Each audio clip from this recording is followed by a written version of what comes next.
Nesta semana, o Saber Direito é sobre o procedimento comum no novo Código de Processo Civil. O professor João Augusto Castro fala nas aulas sobre petição inicial, audiências de conciliação e mediação. Tudo isso e muito mais você vê agora.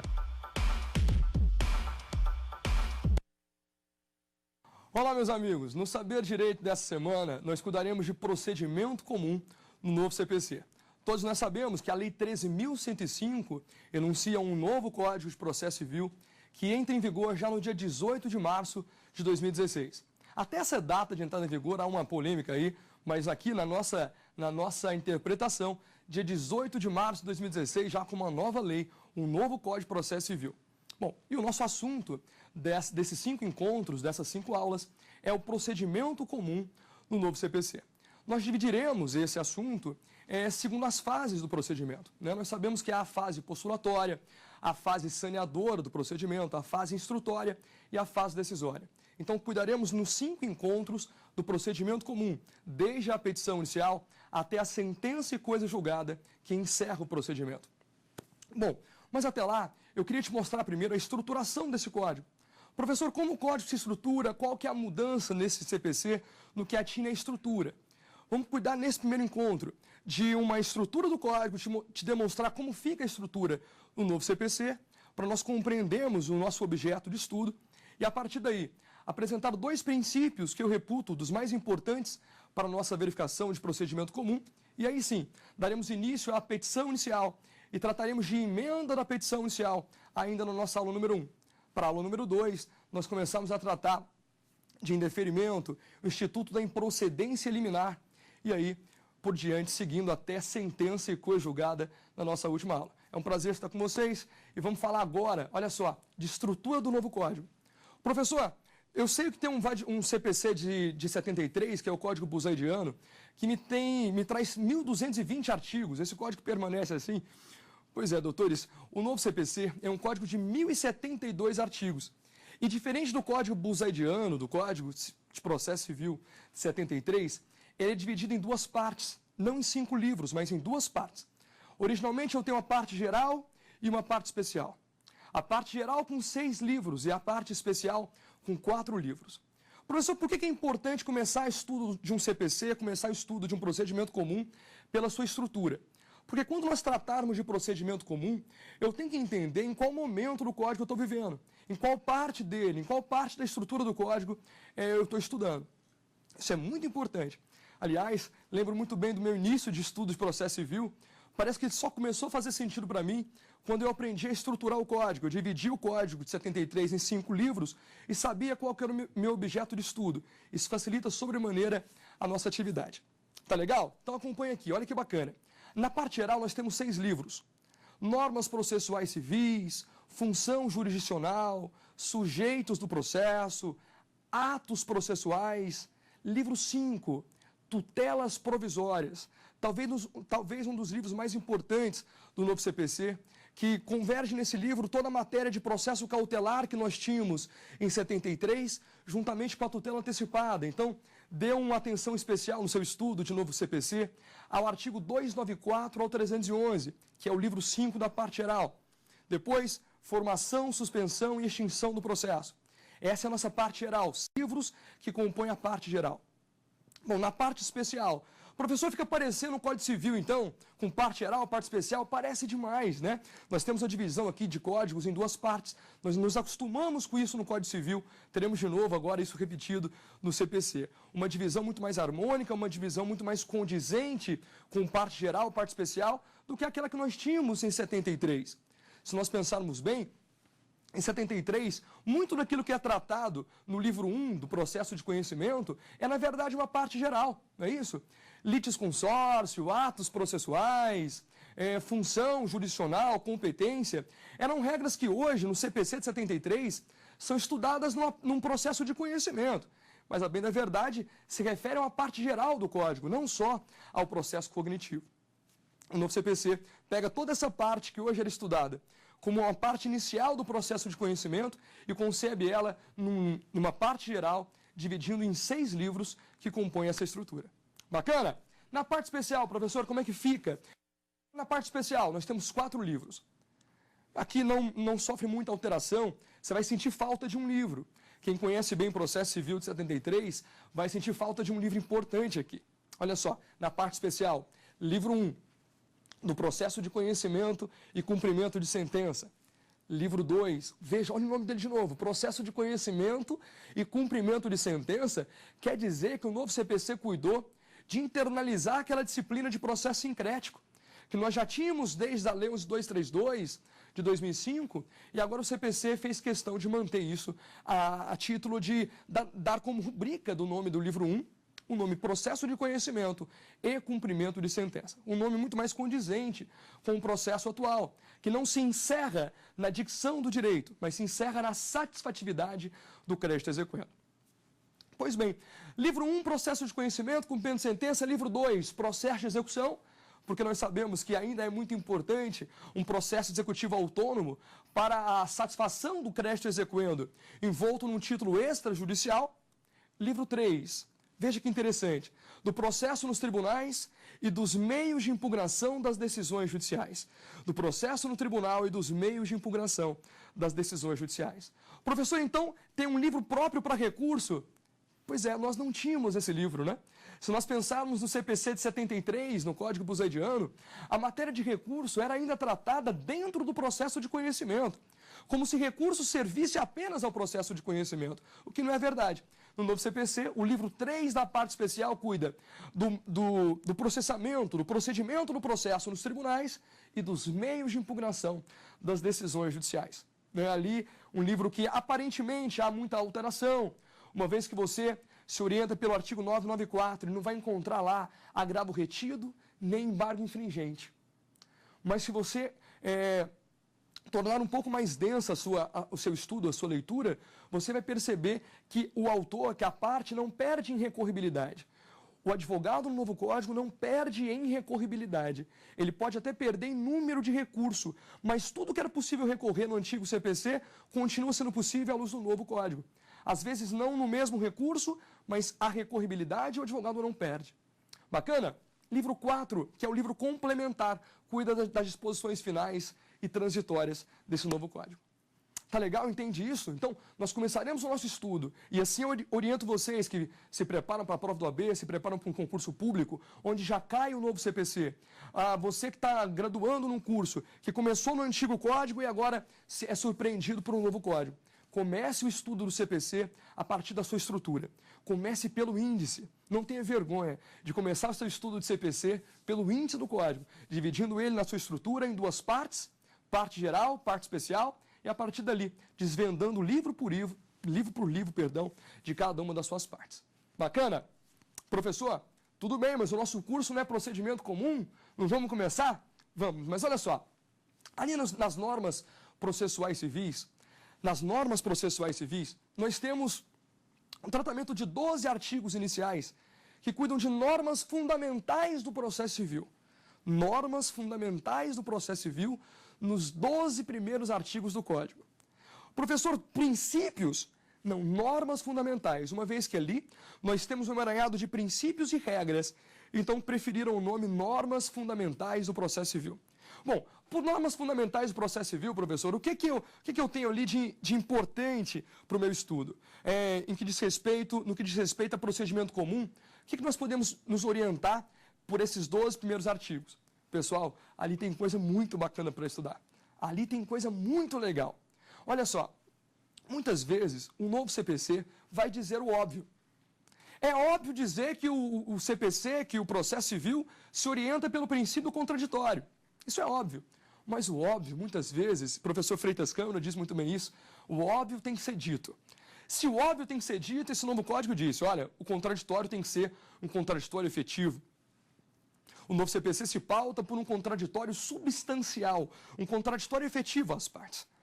Eu me lembrando aqui das minhas primeiras aulas de processo civil, eu lembro que na parte principiológica, eu aprendi que princípio contraditório era o princípio que garantiria a bilateralidade da audiência, que o juiz teria que ouvir as duas partes antes de proferir atos decisórios. Princípio do contraditório ou da bilateralidade da audiência. Verdade isso? É verdade. princípio que garante que o juiz ouça as partes, que o processo se desenvolva por dialética e só a partir disso o juiz poderia julgar. Perfeito? Ou princípio da oitiva das partes, princípio da oitiva, princípio da audiência. Bom, e aí o professor pediu para que nós anotássemos informação mais reação. Contraditório garantiria a informação, que a parte fosse informada e teria a chance de uma ampla defesa. Informação mais reação. Mas muitas vezes o que acontece é que o juiz permite contraditório de maneira meramente formal. Eu dou à parte a oportunidade de ser ouvida, a oportunidade de se manifestar, mas não levo em conta a manifestação da parte. O novo CPC prega de maneira muito honesta, de maneira muito precisa, que o contraditório no novo Código é poder real de influência. Não é só a garantia de que a parte será ouvida e terá a chance de manifestar. É a garantia de que a manifestação da parte será levada em conta pelo juiz ao julgar. É a garantia de que as partes serão ouvidas quando do julgamento. Que as partes serão ouvidas e serão importantes na fabricação do ato decisório. E isso eu só tenho condição de participar, de saber que participei de maneira efetiva do contraditório, quando tudo o que eu disse durante o processo foi levado em conta pelo juiz ao julgar. Então, o novo CPC, quando trata de contraditório, diz no artigo 489, parágrafo 1º do CPC, 489, parágrafo 1º da Lei 13.105, que não se considera fundamentada a decisão quando o juiz não passar por todas as alegações expendidas pelas partes no curso do processo, ainda que apenas em tese elas sejam capazes de infirmar a decisão do juiz. Pois bem, olha que importante essa norma. Professor, mas isso é óbvio, o juiz tem que levar em conta o que as partes disseram. Mas não é tão óbvio assim na prática, doutores. Não é tão óbvio assim na prática que tudo que eu disse durante o processo será levado em conta pelo juiz ao produzir a sentença, ao produzir o ato decisório. Juiz, leve em conta. A parte tem que ser importante na produção do ato decisório. E ela só se sente importante, o contraditório dela só é efetivo quando todas as suas argumentações do curso do processo são levadas em conta, ainda que seja para serem refutadas, mas refutadas de maneira expressa, de maneira bem fundamentada no corpo da sentença. Então, o artigo 489, parágrafo 1º, é um dos artigos mais importantes, ainda que ele trate de fundamentação de sentença. É verdade, mas é um dos artigos mais importantes no que atinge a ideia do novo contraditório. É o poder que garante informação, é o princípio, que garante a informação, que garante reação, mas que garante também um poder real de influenciar na decisão do juiz. Bacana? Além disso, contraditório é um pouco mais que isso, professor? É o princípio também de vedação da surpresa processual. O contraditório veda que as partes sejam surpreendidas no curso do processo. O contraditório não permite a surpresa, que a parte seja surpreendida no decorrer do processo. Isso, artigo 9º e artigo 10 falam com toda precisão. Olha que importante esses dois artigos. Artigo 9º e artigo 10 do novo CPC. O juiz não poderá julgar sem dar à parte oportunidade de se manifestar. Ainda que se trate, artigo 10, ainda que se trate de matéria que o juiz possa conhecer de ofício. Ainda que se trate de matéria que o juiz possa conhecer de ofício, ele tem que dar à parte a oportunidade de participar do debate antes de decidir. Olha que importante. Juiz não decida de ofício. Ou se decidir de ofício, dê à parte a oportunidade de produzir, de participar dessa produção de decisão. Até então, nós entendíamos conhecer de ofício de maneira um pouco errada. Conhecer de ofício não significa conhecer sem contraditório. Conhecer sem oportunizar a oitiva das partes. Julgar de ofício significa julgar sem ser provocado. Mas isso não veda princípio do contraditório.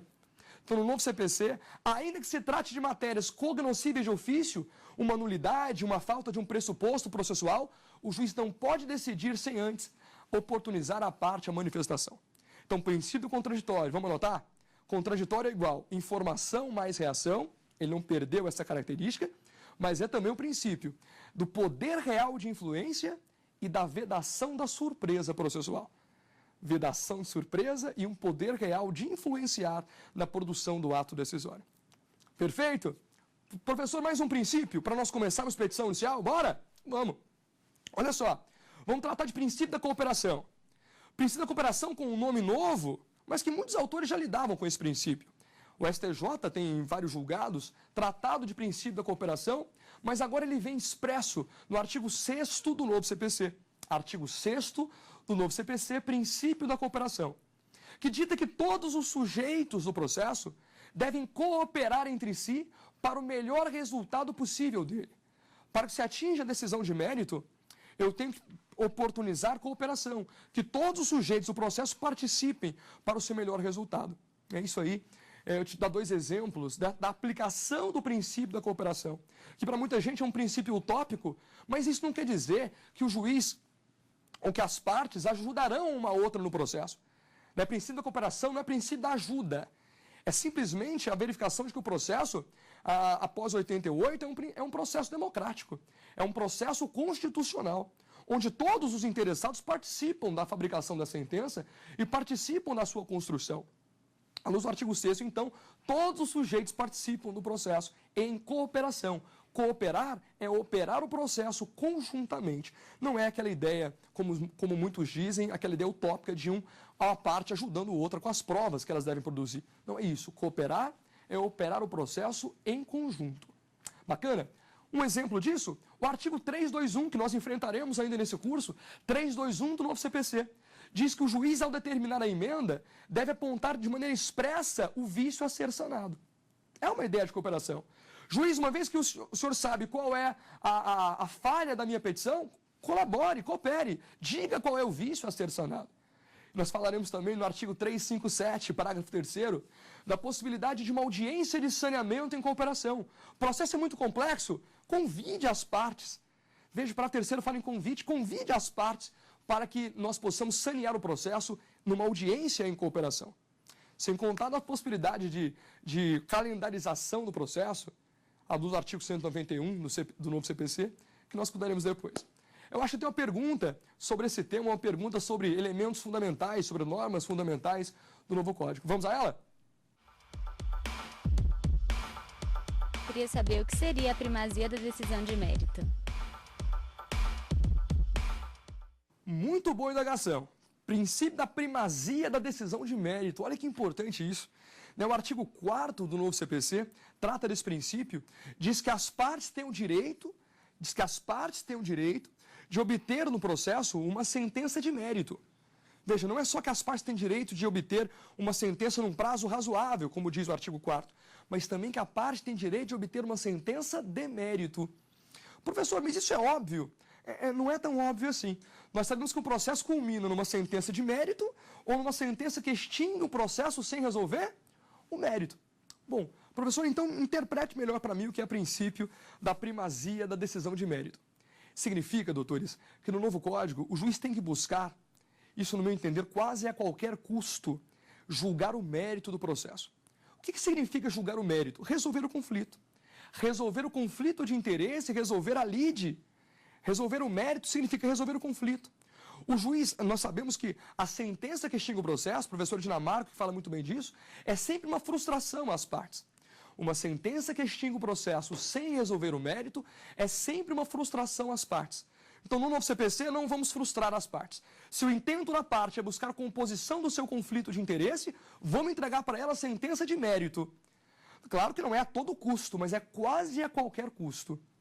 Quando, por exemplo, o juiz no novo CPC extinguir o processo sem resolver o mérito, o parágrafo 7º do 485 do novo Código diz: a parte apelando da sentença que extingue o processo sem resolver o mérito, oportunizará que o juiz exercite retratação num prazo de 5 dias. É como se nós tivéssemos manobra para ressuscitar o processo. O juiz não extinga, mas se eventualmente extinguir, a parte apelando da sentença, Vossa Excelência pode voltar atrás num prazo de 5 dias. Olha que ponto isso chega. Imagina que falta preparo. Eu fiz um recurso e não fiz preparo. Primazia da decisão de mérito não é primazia da sentença de mérito tão somente. É primazia de julgar o mérito, ainda em recurso. Então, eventualmente, faltou preparo no novo CPC. Não tem problema. Intime a parte recorrente para que exercite e faça o preparo em dobro. Faça o preparo em dobro. olha que interessante, permanecendo o recurso vivo. Tudo bem que tem uma sanção, tem que pagar dobrado, mas o recurso permanece vivo. Artigo 317. O juiz só pode extinguir o processo depois que oportunizou manifestação das partes. Não extinga sem oportunizar manifestação das partes, para que elas possam, por exemplo, corrigir o vício.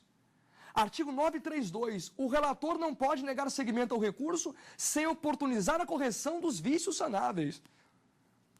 Olha em que ponto nós chegamos. No ponto de faltar um documento, doutores, no agravo no instrumento, o relator tem que me intimar recorrente em 5 dias para fornecer o documento que faltava. O processo é um caminho, é um método que faz com que nós possamos encontrar 2 desejos. O desejo da parte de obter tutela e o desejo do Estado de tutelar. Se nós atingirmos um outro desfecho, que não a resposta de mérito, o processo será sempre frustrante às partes.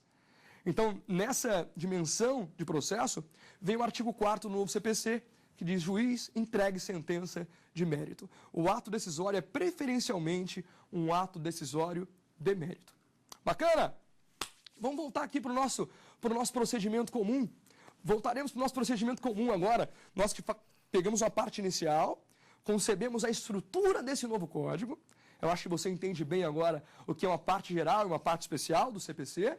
Nós passamos por princípios. A bem da verdade, se nós quiséssemos continuar princípio, nós ficaríamos aqui a semana inteira a falar de princípios, porque eles são vários, eles sofreram repaginações, mas já que o nosso interesse precípio no curso é tratar de procedimento comum, vamos lá, vamos começar, é hora de começar a falar de procedimento, de começar a falar de petição inicial, de começar a falar de pedido. Eu sei que é isso que te moveu a vir para essa nossa aula, para nós concebermos procedimento comum. Pessoal, primeiro uma ideia muito simples, muito elementar, mas que pode te auxiliar no estudo de procedimento. A diferença é entre processo e procedimento. Que distinção há entre processo e procedimento? Eu lembro muito bem de uma professora que na primeira aula saiu me perguntando na sala o que era processo. O que era processo? Perguntava muitas vezes o que é processo, instigando os alunos a participar da aula, e eu tinha uma noção do que era, mas era aula de TGP, a primeira aula, e não quis responder, ela provocou um pouco mais e eu levantei a mão. Timidamente, né? Levantei a mão. O senhor, o que é processo? Eu falei, professor, processo, sabe quando você responde perguntando? Processo é um instrumento? Ela falou, muito bem, o seu nome é João Augusto Castro, professor. Só vai ver muito falar de mim ainda. João Augusto Castro, ela falou, muito bem, seu João Augusto, se processo é instrumento, ela corta meu pé. Se processo é instrumento, na próxima aula vamos aprender piano, teclado, violoncelo, se para o senhor processo é instrumento. Eu não estava completamente errado, ela queria mais de mim. Instrumento de quê, seu João Augusto? Instrumento de quê que o processo é? Porque instrumento musical é violão, teclado. Processo é instrumento por meio do qual o Estado compõe a lide. O instrumento por meio do qual o Estado compõe o conflito de interesse. Não é assim? É um método, o processo é um método. Um método por meio do qual o Estado resolve o conflito, que foi entregue, né, uma vez que a jurisdição é inerte, a parte bate às portas do Poder Judiciário, provocando ele, e o Estado tem um método para resolver esse conflito, que é o processo. É um instrumento processual. Bom, mas aí foi nas lições do professor Ovidio Batista que eu tive a lição mais simples do que é processo. O professor Ovidio Batista disse que o processo é um caminhar. O processo é um caminho. E aí eu comecei a pensar em caminhos da vida. Né? Caminho que me tirou de Goiânia hoje me trouxe a Brasília. Caminho de São Paulo, Rio. Caminho Recife, Maragogi. Caminho Goiânia, Caldas Novas. A gente faz vários caminhos no decorrer do dia. Todos eles são processos. O processo sempre tem um ponto de partida e um ponto de chegada. Não é diferente o processo civil. O nosso ponto de partida é a petição inicial. O nosso ponto de chegada nesse procedimento comum é a sentença. Eu tenho um ponto de partida e um ponto de chegada. É assim o processo. Agora, depois que eu sei para onde viajar, professor, eu sei que eu vou Goiânia, Caldas Novas, há rotas diferentes para desenvolver um caminho. Há rotas diferentes para desenvolver o caminho. Se o caminho é Goiânia, Caldas, Goiânia, São Paulo, Rio, Recife, Maragogi, se o caminho é esse, eu posso passar hora por uma rota X, hora por uma rota Y. Pense em você, na sua casa. Casa, trabalho. Casa, faculdade. Não há mais de uma rota para desenvolver esse caminho? Se o processo é esse caminho, petição inicial até sentença, ou é o caminho da sua casa até a sua escola, até a sua faculdade, cada rota diferente por meio da qual você desenvolve esse caminho, cada rota distinta é um procedimento distinto. Então, se o processo é o caminho, o procedimento é a rota por meio da qual nós faremos o caminho, nós desenvolveremos o caminho por meio de uma rota. E aí, você deve lembrar muito bem que no antigo CPC, quando eu falo antigo, no CPC de 73, nós tínhamos em processo de conhecimento. Olha, no que diz respeito a esse caminho do conhecimento, que me leva da petição inicial, que traz um conflito de certeza até uma sentença que resolve esse direito. Uma sentença do conhecimento, de petição inicial até a sentença de conhecimento, um caminho do conhecimento, o processo do conhecimento. Esse processo de conhecimento podia ser desenvolvido por procedimento comum e procedimento especial, rota comum, rotas especiais, e a rota comum tinha uma rota comum, que era o procedimento comum ordinário, e o procedimento comum sumário, que é como se nós tivéssemos um atalho no procedimento comum. Bom, qual é a novidade, professor? Isso aqui não é curso de novo CPC? Então, entra na novidade para mim. No novo CPC, nós não temos mais a divisão do procedimento comum. Nós temos, sim, procedimentos especiais e um procedimento comum, mas no novo CPC, procedimento comum é apenas comum. No novo CPC, procedimento comum é apenas comum. Não há procedimento comum ordinário e sumário. Não há mais subdivisões ao procedimento comum. Todo procedimento comum é um rito só. Começa na petição inicial, até a sentença, e quem está anotando no caderninho aí, do artigo 318 ao artigo 512 do novo CPC, nós cuidaremos de procedimento comum. Perfeito. Professor, qual que é o ato que instaura o procedimento? Qual que é o ato que instaura o processo? Qual que é o pontapé inicial do processo? O pontapé inicial do processo sempre foi, isso não é diferente no novo Código, o pontapé inicial do processo é a petição inicial. A petição inicial, o pontapé inicial do processo. O pontapé inicial, a peça exordial, a peça vestibular, a peça que inaugura o procedimento. Que para o professor Dinamarco, petição inicial é o instrumento da demanda. Se demandar é buscar tutela, é buscar proteção jurisdicional, o ato por meio do qual se instrumentaliza a demanda é a petição inicial. Bacana. E assim como nós tínhamos no CPC antigo, no novo Código, há também uma receita do bolo da petição inicial. Uma receitinha. Eu tenho que seguir aquela receita para que a petição inicial esteja em termos. Seja uma petição inicial que será recebida, admitida pelo juiz. Professor, entendo isso. Lembro demais do artigo 282, do artigo 283. Pois é, vamos começar agora a mudar os números dos artigos.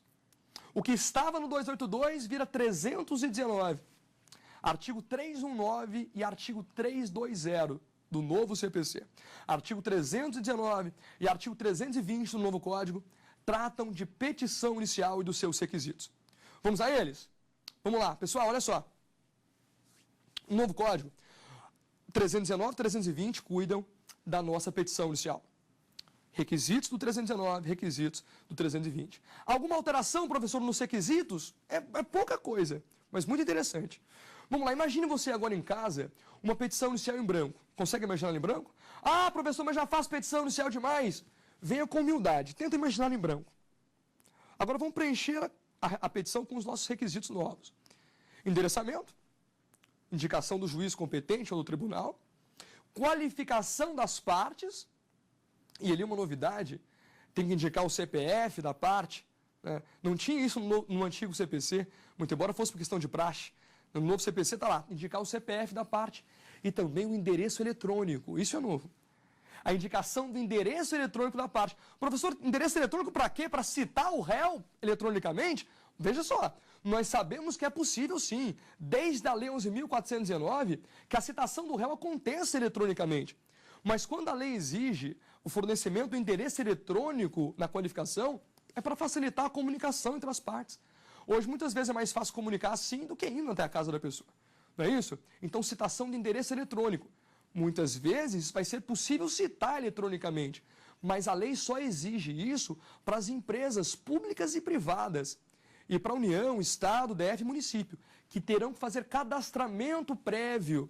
Tem que indicar o e-mail previamente, cadastrar o e-mail para ser citada em regra, essas pessoas por e-mail, ressalvadas as pessoas, as empresas de pequeno porte e microempresas.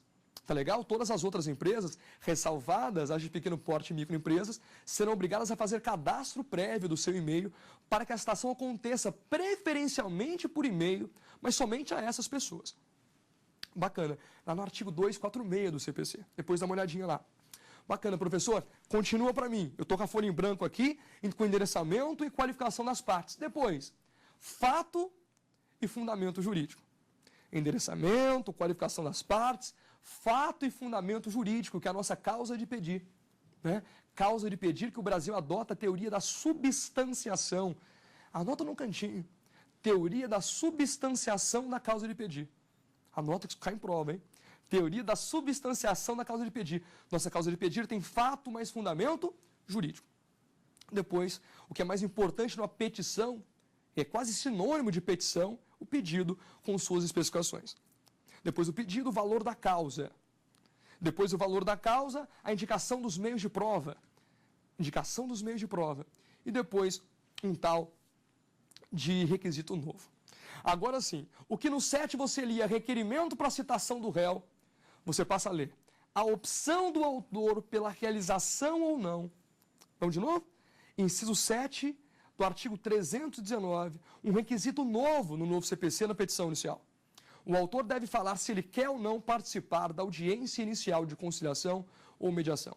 Ele faz já na petição inicial uma opção. Autor, você quer ou não quer audiência, querido? Diga para mim. O autor faz a opção na petição inicial, se ele quer ou não quer a audiência inicial de conciliação. Isso vai ficar mais importante ainda quando nós tratarmos de audiência, lá na nossa aula número 2, quando nós tratarmos de audiência de conciliação. Eu vou te dizer quando ela não poderá acontecer. E aí essa opção feita pelo autor passará a ser muito importante. Então segura aí o artigo 319, inciso 7, porque logo eu vou precisar dele. Bacana? Segura esse inciso. É um inciso novo, é claro que vai ser muito cobrado em prova de concurso, muito cobrado em prova do OAB, segura esse inciso. O artigo 320, repetindo o 283 antigo, diz que o autor tem que juntar o documento indispensável. Compete ao autor trazer com a petição inicial o documento indispensável à propositura da ação. Né? Então, se nós temos uma ação de divórcio, um documento indispensável seria a certidão de casamento. E aí por diante. Bacana? Eu acho que eu tenho mais uma pergunta sobre esse tema, já sobre petição inicial. Vamos lá? Como se atribui o valor da causa na petição inicial do novo CPC? Perfeitamente, perfeitamente. Boa pergunta. Professor, você falou de valor da causa, professor, mas o senhor não falou como atribuir valor da causa. É porque aqui nós não temos uma diferença muito acentuada. No novo CPC, assim como o 259 trata hoje, o novo CPC trata no artigo 292 do novo CPC, do regramento para se fixar valor à causa. Uma regra para fixar valor para a causa, objetivamente traçada. Então aí nós temos, por exemplo, na possibilidade de cumulação de pedido, quero fazer pedido de dano moral, dano material, pedido A e pedido B. Se nós formos cumular pedido, compete ao autor somar os dois pedidos para atribuir valor para a causa. Pois bem, se eu tenho pedidos alternados, eu quero um ou outro. Se eu tenho pedidos alternados, o autor indicará como valor da causa o valor do maior pedido. Se eu tenho pedido subsidiário, eu quero esse preferencialmente, mas se Vossa Excelência assim não entender, me entrega o pedido subsidiário. Acontecendo o pedido subsidiário, o valor atribuído à causa é o valor do pedido principal. Cumulação subsidiária, o valor atribuído à causa é o valor do pedido principal. Bacana? Compreender isso? Artigo 292 do novo CPC. Alimentos, professor, mesma coisa. 12 prestações mensais pedidas é o valor atribuído à causa. Então, se o autor pede R$500 de pensão alimentícia, valor da causa, R$6.000. Bacana? Então, você que fez minha pergunta, muito obrigado. É artigo 292 do novo Código. Bacana? Show de bola. Volta aqui comigo. Nós falávamos de petição inicial, passamos por todos os requisitos, mas agora, assim como o novo CPC fez, vamos pegar pedido e estudar pedido um pouco mais devagar. O novo CPC faz isso também. O pedido, por ser o requisito mais importante da petição inicial, é estudado separadamente no artigo 322 ao artigo 329. Nós só estudaremos pedido. Professor, novidade ali? O tratamento legal da matéria é praticamente o mesmo. Quer ver? Como é que você já sabia? Quais são os requisitos do pedido? O pedido tem que ser certo e determinado. O que é pedido certo? Pedido certo é pedido expresso. Pedido certo é o pedido que aparece na petição. Se não aparecer, não será enfrentado. Pedido certo é pedido expresso. E determinado é pedido quantificado. Não basta formular a pretensão. Eu tenho que individualizá-la e quantificá-la na petição. Não basta pedir dinheiro. Dinheiro todos nós queremos. Quanto dinheiro você quer, autor? Então, compete ao autor na petição inicial não só precisar a sua pretensão, com expressão, indicar o pedido, mas também quantificar a pretensão. Bacana? Pedido certo e determinado. Olha só. Pedido certo, expresso, determinado é pedido quantificado. Professor, até aí eu entendi, não tem novidade. E não tem novidade também nas exceções. Porque nós sabemos que eventualmente, cuidado, eventualmente pode o autor não ter formulado a pretensão e ela ser julgada mesmo assim. Professor, são pedidos fantasma? Pedidos fantasma não, pedidos que ferem a regra do pedido certo. São pedidos implícitos. Pedidos que, muito embora não tivessem sido formulados, serão julgados pelo juiz como se tivessem sido formulados. Exemplos disso, o próprio CPC, agora ele cuidou de tratar desses pedidos implícitos no artigo 322 e 323 do novo Código. Bom, são pedidos implícitos, exemplos de pedidos implícitos. Juros legais, juros de mora, honorário sucumbencial, prestações sucessivas não pagas, são exemplos do artigo 322 e 323 de pretensões implícitas, pedidos implícitos. Professor, não entendi. Então eu vou te ajudar. Imagina que eu proponho uma ação de cobrança de prestações sucessivas e imagino que já venceu as parcelas de novembro, dezembro e janeiro. Já venceu novembro, dezembro e venceu janeiro. Há outras parcelas por vir, mas não venceram ainda. Eu peço novembro, peço cobrança de dezembro e cobrança de janeiro. Só que no curso do processo, as parcelas de fevereiro, março e abril vencem também. Se nós levássemos ao pé da letra o princípio da congruência, o princípio do dispositivo, o juiz só poderia julgar aquilo que fosse pedido. Como ninguém pediu março, abril, como ninguém pediu fevereiro, março e abril, o juiz não poderia condenar nessas parcelas, porque o pedido não foi certo. Mas diz o artigo 323, independentemente de pedido certo, o juiz poderá incluir as prestações sucessivas que vencerem no curso do processo na sentença. O juiz inclui na sentença prestações sucessivas vencidas, ainda que o autor não tenha formulado pedido expresso sobre elas. Compreendem isso? Artigo 322 e artigo 323, pedidos implícitos. Bom, vamos tratar agora de pedido determinado. Determinado é aquele pedido que é quantificado. Mas, professor, também tem exceção, porque o que cai em prova, professor, em processo civil, pelo menos o que eu vejo até hoje é exceção. Tem. Assim como nós temos exceções ao pedido certo, nós temos exceções ao pedido determinado, que são os pedidos não quantificados, os pedidos genéricos. O autor formula a pretensão, mas não tem condição de precisar o seu valor, de quantificá-la. O artigo 324 concebe isso em 3 possibilidades. O artigo 324, que cuida de pedido determinado, cuida também das suas exceções. 3 situações em que o autor não tem condição de formular, de quantificar sua pretensão. Primeira delas, atenção. Nas ações universais, o autor não consegue individualizar quais são os bens. Uma ação universal, por exemplo, uma ação de inventário, e o autor não consegue precisar quais são os bens a serem inventariados. Eu tenho uma ação universal e não consigo individualizar quais são os bens. Nesse caso, primeira exceção à regra, o autor pode formular pedido genérico. Segundo, o autor não consegue dimensionar o ato ilícito contra ele praticado. O autor não consegue dimensionar o ato ilícito contra ele praticado. Professor, não entendo. Veja, imagina que a gente está saindo de uma sala de aula, vamos passar um susto no professor. Susto, vamos atropelar ele. Não passa em cima dos órgãos vitais, mas vamos dar um susto. Atropela e passa em cima da perna do professor. Quebra a perna do professor, o professor propõe uma ação de indenização contra você. vai pedir o quê? Vai pedir a reparação do dano. Ele já sabe o valor. Ele não sabe quantas serão as cirurgias que ele vai ter que sofrer para que o dano seja reparado. Então, ele pode pedir que o juiz condene o réu a suportar toda a despesa médica que o autor fizer jus. Pretensão genérica. Terceiro e último caso de pedir o genérico autorizado pela lei. Quando o valor da condenação depender de ato a ser praticado pelo réu. Quando o valor da condenação depender de ato a ser praticado pelo réu. Exemplo grande, a ação de prestação de contas. O autor propõe uma ação para que o autor preste contas e seja condenado a lhe pagar, ele não sabe. Se o autor te emprestar contas de 50 mil e presta conta de 50, ele não deve nada. Se o autor te emprestar contas de 50 e presta conta de 20, será condenado a pagar 30. Então, quando o valor da condenação depender de um ato que o réu vai praticar, o autor não consegue precisar, não consegue quantificar sua pretensão, podendo também, nesse caso, à luz do artigo 324, formular pedido genérico. Professor, compreendo. O que mais nesse aspecto de petição inicial e pedido? Veja só, imaginando agora que nossa petição inicial está ok, está completa, eu quero pensar o seguinte: distribuída para o juiz, registro, distribuição, chega para o juiz.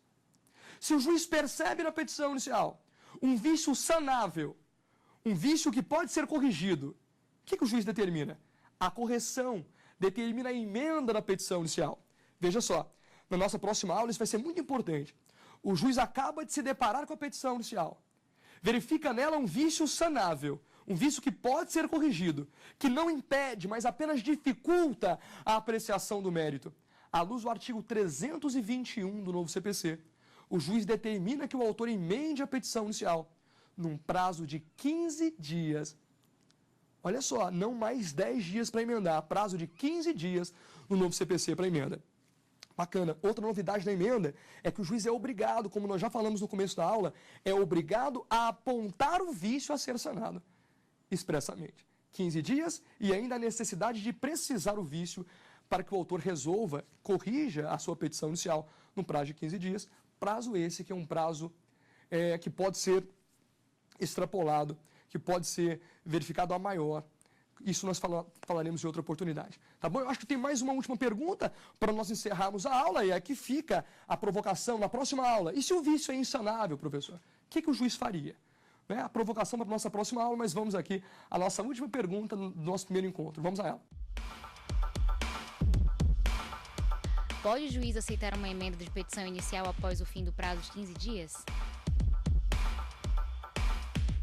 Bacana, muito boa a pergunta. Professor, o juiz pode aceitar uma emenda fora do prazo de 15 dias? Que é a mesma coisa de perguntar, professor, o prazo é dilatório ou peremptório? Pois bem, o STJ já interpreta há algum tempo que esse prazo de emenda da petição inicial é um prazo dilatório, podendo o juiz aceitar uma emenda ainda que fora do prazo. Poderia o juiz aceitar uma emenda de petição inicial no 16º, no 17º dia? Por quê? Qual que é a ideia? Porque até então o réu não foi citado. Até então o réu não foi citado. Se o réu não foi citado, aceitar uma emenda fora do prazo não interfere no direito do réu. Não cria ao réu nenhum tipo de prejuízo. Então, o ato, mesmo que fora do prazo, não gera prejuízo ao réu e atinge a finalidade, não atinge? Emendou fora do prazo? Mas emendou. Está corrigida a petição inicial? Tá. Corrigiu a petição inicial, ainda que fora do prazo. O juiz pode aceitar uma emenda fora do prazo? Pode. Então, a sua pergunta é respondida assim: o prazo de emenda é um prazo dilatório. Se quiser ter algum respaldo para isso, até porque a lei não diz com todas as letras, no informativo 494 do STJ, informativo mais antigo, mas ainda importante, pelo informativo 494 do STJ, o órgão interpreta que a emenda, que o prazo de emenda é um prazo dilatório. Bacana. Professor, então volta comigo aqui. Eu me orientei bem, eu entendo o que é processo, eu entendo o que é procedimento, eu entendo que no novo código, procedimento comum é só comum, não há divisão em comum, ordinário e sumário, e que o procedimento comum, que é só comum, começa por petição inicial. E o senhor não falou que tem requisitos, e nós passamos por todos eles, endereçamento, qualificação das partes, agora com o e-mail, com o endereço eletrônico delas. fato e fundamento jurídico, pedido com suas especificações, valor da causa, indicação dos meios de prova e, por fim, a opção do autor pela realização ou não da audiência inicial de conciliação. Pois bem, nós apartamos o pedido para estudar pedido, assim como o CPC faz, de maneira um pouco mais cautelosa. Bom, e pedido, que é a pretensão do autor deduzido no processo, pode ser certo e determinado, ou tem que ser certo e determinado como requisito da pretensão do autor, mas que o pedido certo, eventualmente, pode ser implícito, e isso não ofende o princípio da congruência, porque a própria lei autorizou que o juiz, eventualmente, atendesse pretensões não formuladas pela parte autora.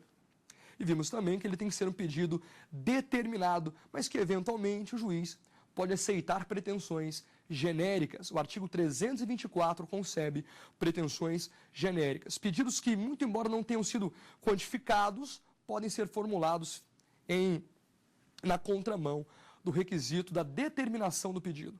Nós falamos aí de 3 situações do artigo 324. Pois bem, professor, tem mais umas dúvidas. A dúvida é, professor, pode o autor mudar o pedido? Retirar a pretensão? Pode o autor alterar a causa de pedir e o pedido no processo? Até qual momento ele poderia? Atenção, essa pergunta cai demais em prova e ela é muito importante mesmo. Olha que bacana.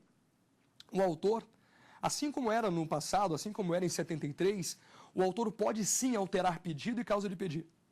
Só que tem momentos em que isso é mais fácil, tem momentos em que isso é mais difícil e tem momentos em que isso se torna impossível no processo. Veja, até a citação do réu, o autor pode alterar o pedido e a causa de pedir independentemente de consentimento do réu. Veja, até a citação do réu, o autor altera o pedido e a causa de pedir independentemente da citação do réu.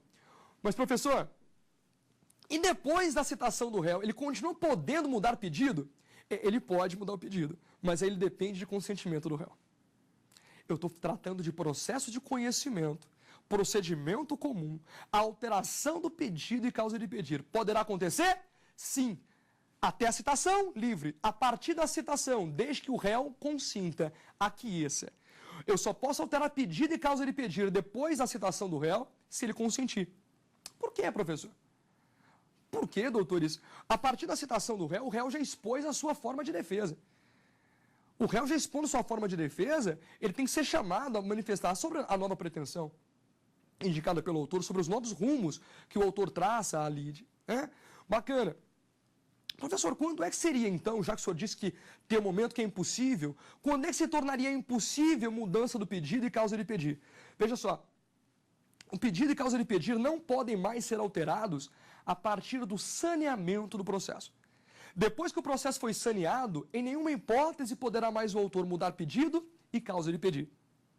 Saneamento do processo, anotem aí. O saneamento do processo é o marco de estabilização objetiva da lide. A partir do saneamento do processo, o autor não pode mais mudar nem o pedido, tampouco a causa de pedir.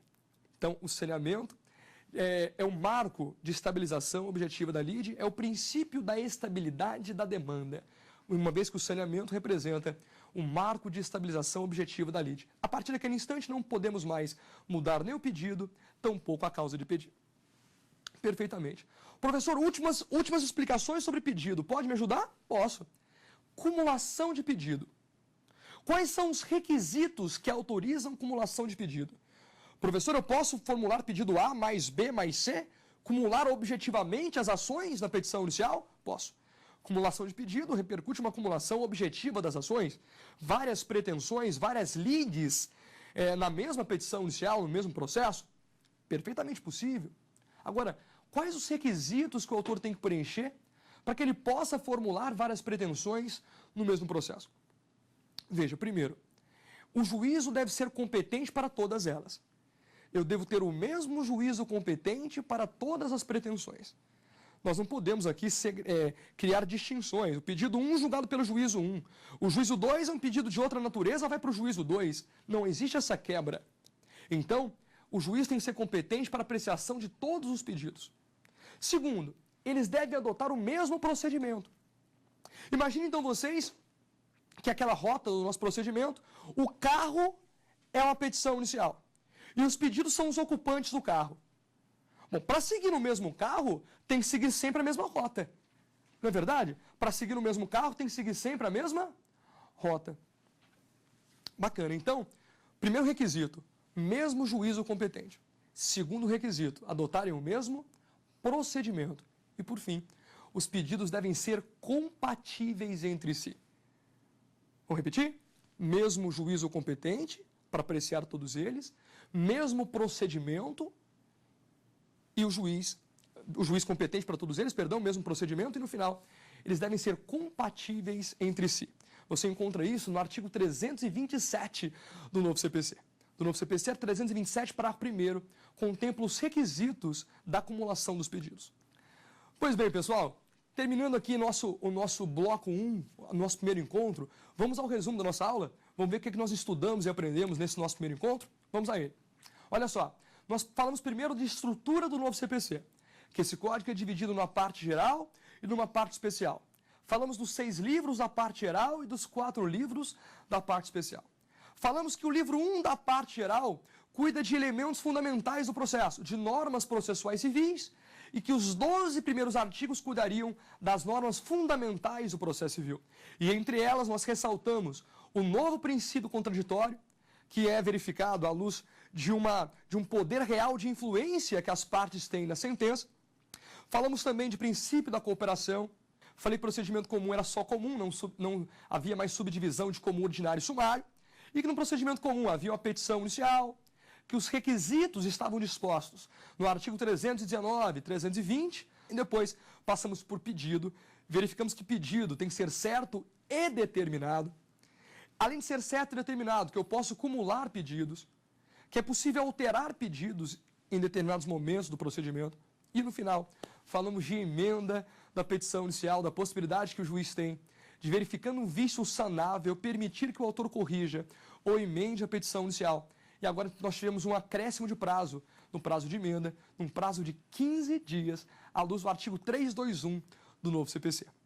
Não foi isso? Resumão da nossa aula, para aí sim, nós temos um resumo dessa aula e temos a possibilidade de invadir nossa aula número 2 amanhã, no nosso próximo encontro, para aí sim tratarmos de indeferimento, improcedência liminar, audiência inicial de conciliação, e aí sim dando uma vida maior ao procedimento comum. Tá bom? Muito obrigado até então, foi muito bom estar com vocês, um grande abraço, até o próximo encontro. Tem dúvidas sobre o assunto? Então mande um e-mail para nós, saberdireito@stf.jus.br. Você também pode estudar pela internet acessando o site da TV Justiça, www.tvjustiça.jus.br.